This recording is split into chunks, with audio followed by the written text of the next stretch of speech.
পালন করো। তা আমরা নিজের ধর্ম যতটা না পালন করি, অন্যের ধর্মের দিকে আঙ্গুলটা তার চেয়ে বেশি তুলি। আমরা আগে নিজের রিলিজিয়নটাকে ঠিকমতো পালন করি, দেখবেন সমাজ ঠিকই পরিবর্তন হয়ে গেছে ইনশাআল্লাহ।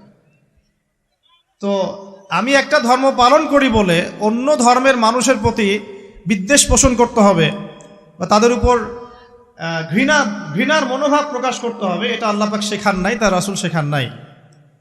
আল্লাহ এবং তার রাসূল কি শিখিয়েছেন? ইসলামের সত্য বিষয়টাকে আপনি সবার সামনে উপস্থাপন করবেন, যার ইচ্ছা হবে সে কবুল করবে, যার ইচ্ছা হবে সে অস্বীকার করবে। যার যার কবরে শেষে যাবে, যার যার হিসেব শেষে দিবে। চাপিয়ে দেওয়ার সিস্টেমটা ইসলামের মধ্যে নাই।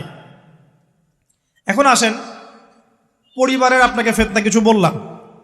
অর্থনীতির জীবনে যাবেন, ব্যবসা বাণিজ্যের মধ্যে যান, দেখেন বেশিরভাগ কালোবাজারি করছে, সিন্ডিকেট করছে, মজুদদার মাপে কম দিচ্ছে, জনগণকে ঠকাচ্ছে, করছে না?